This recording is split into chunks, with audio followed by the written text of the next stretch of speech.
Hi, I'm Dan. I like to fix things. Today what I'm fixing is a bad outlet.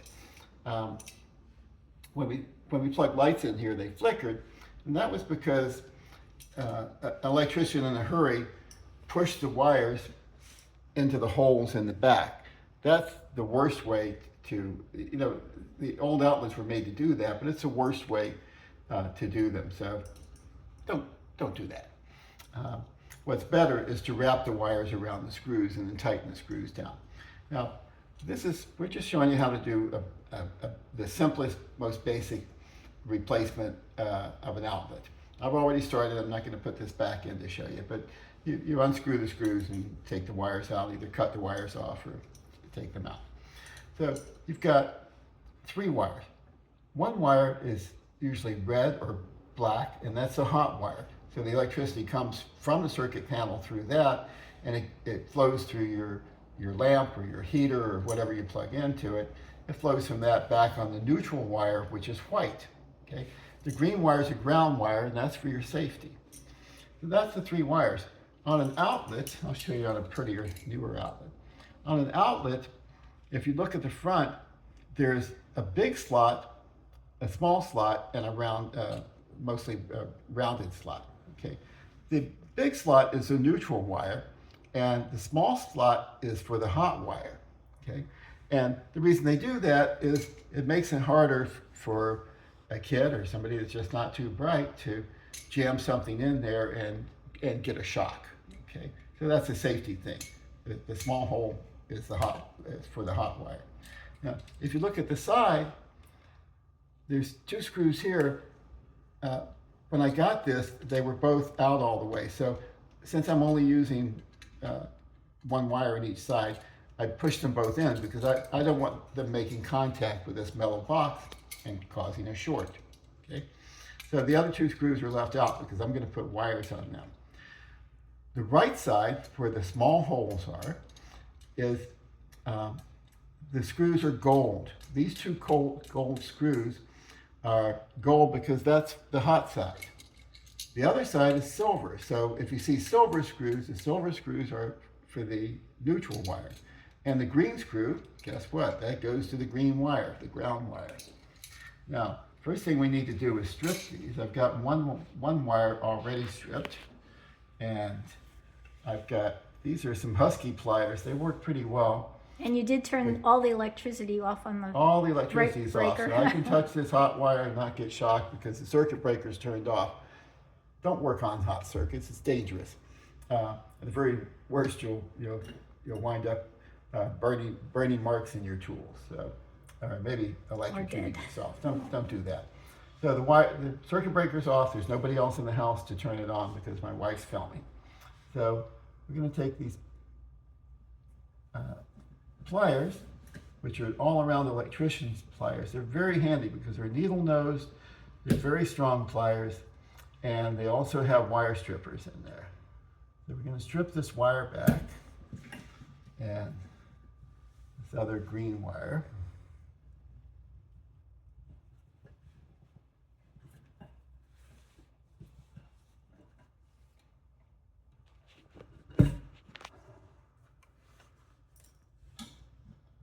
Green wire's a little short, so we won't strip too much.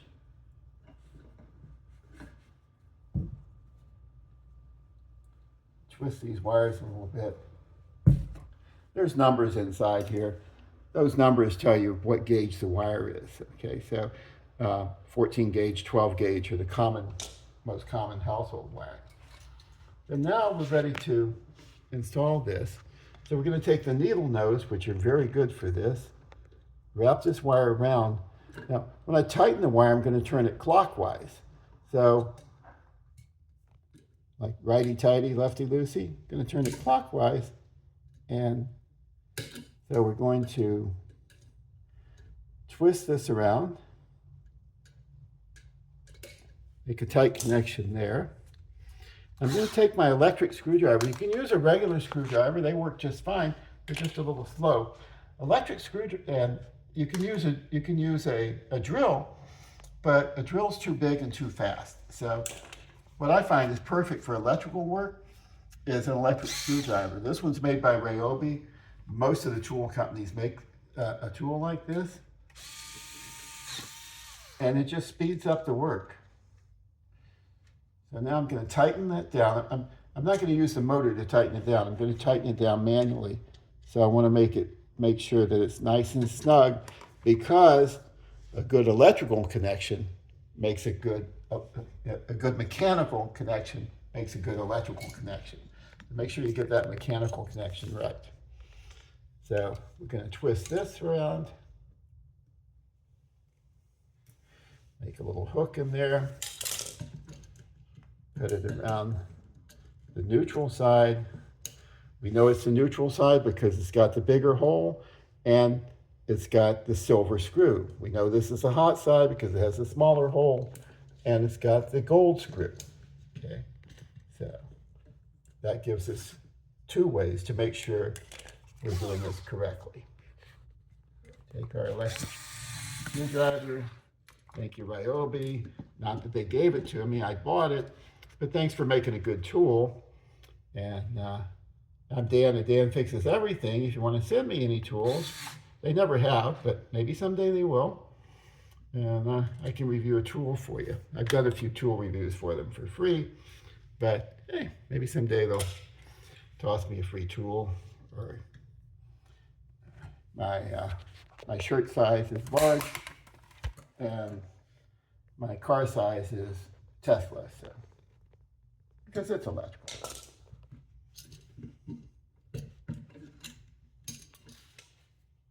Just in case Ryobi's listening, which they probably aren't. Anyway, now we're going to hook the ground wire. These are often a little tight and hard to get in, but we're going to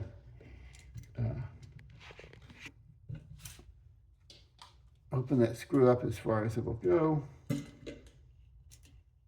Make a little more room. Get the ground wire in there.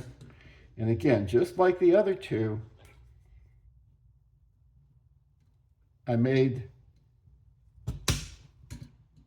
the hook, I put the hook in the direction that I'm going to tighten the screw. If you do that, it will tighten down nice and snug.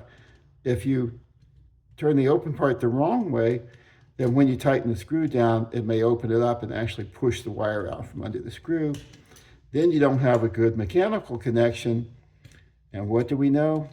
A good mechanical connection makes a good electrical connection. So you might want to make that your mantra too when you're doing electrical work. Matter of fact, when I open up a electrical panel, while I'm in there, I tighten down all the screws.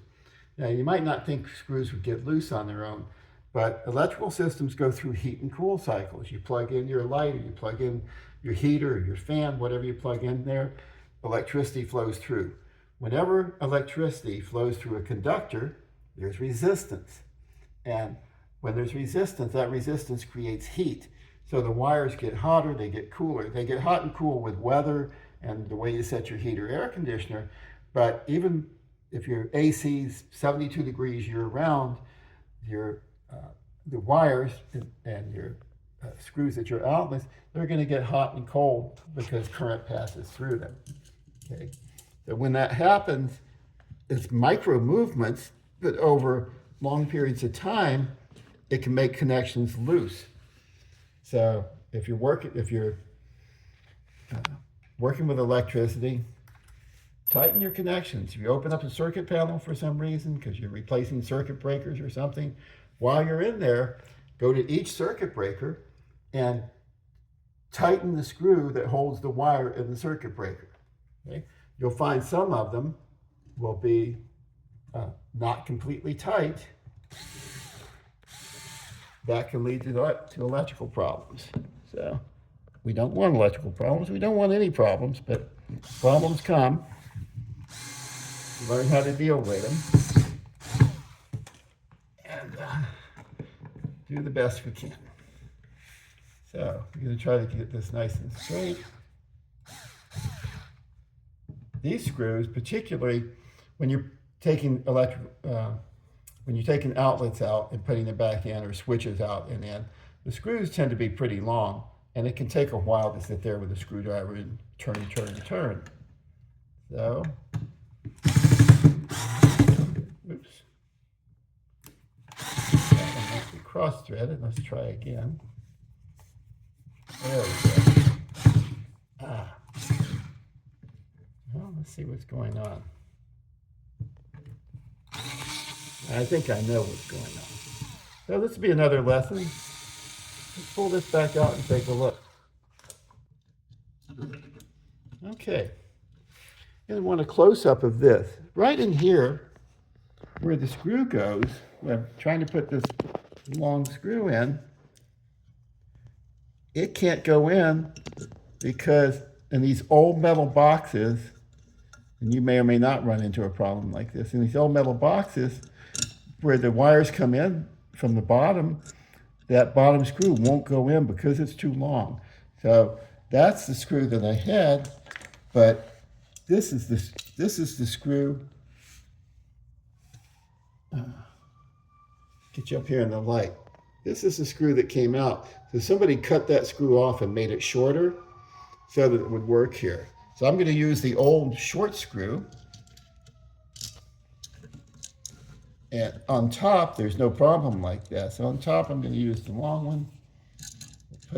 Get that back in position. Oops. Switch over to forward. Use the electrical screwdriver. These things, I think they're currently on sale for about $29. And if you're handy and you like to do things like this, you're not going to regret having an electrical screwdriver. Battery powered, of course. Okay, now I'm using a manual screwdriver because this one's a little trickier to get in. And it's not a Phillips, since this is set up for a slotted head and the other one is set up for a Phillips. I'll just use what's handy. That's what a handyman does. You know, it's funny. I used to be Handy Dan. That was when I was in the trades. I used to have a remodeling contractor's license, and my business name was Handy Dan. Since my name was Dan, I figured that would be an easy one for people to remember. We used to have a guy in West Palm Beach that worked on computers. He simply called himself the computer guy, and his business card said, the computer guy, because that's what you're going to call me anyway. I was at dinner with my kids 2 nights ago, and one of them was talking about their computer guy, and the guy was right. That is what you're going to call him anyway. So, okay, so I'll do, these are short screws, so I won't bother switching drivers on my electrical screwdriver. Now, if you really want to be cool, the last step that I do to show that I'm a conscientious worker and slightly OCD. What is it you call me? A dorkable? A little bit of a dork or a nerd. When you put the plates on, you can clock the screws. Here's what clocking the screws is. Instead of just leaving them at some random angle, you can clock them. Some people like to clock them at 12 o'clock. That would be straight up and down. I like to clock them at 3 and 9. So 9 on a clock face, that would be 9 o'clock and 3 o'clock. That would be horizontal or straight across. So I'm actually replacing every outlet in this apartment. It's about, I don't know, 20 outlets or so, 15, 20 outlets, and another 15 wall switches and switch plates. They're all being replaced. And this is going to be for sale. When the inspector comes in, he might notice that every electrical plate in the apartment is clocked to 3 and 9, excuse me. It's clocked to 3 and 9. And that's a signal to the inspector that the person that did the work is conscientious, that gives the inspector more confidence that other things have been done right. You know, when the inspector comes around, there's things he can see and there's things he can't see. And when you do the things that he can see right, it gives him some confidence that maybe you're doing everything right. And I try to do that. I'm Dan. I like to fix things. I like to go camping. I've got all kinds of other interests too. But today, I'm just replacing an electrical outlet. I hope that helps you. It's simple enough to do. Make sure you turn the circuit breaker off and work safe, and watch enough videos so that you know what you're doing, and you can do it yourself. Save yourself a lot of money. It's not cheap to get an electrician to come out to do something that's pretty easy to do yourself. I'm Dan. I like to fix things. Dan fixes everything. Like me, subscribe me, or whatever you want. But maybe someday, I camp a lot, I go a lot of places, and maybe I'll see you down the road.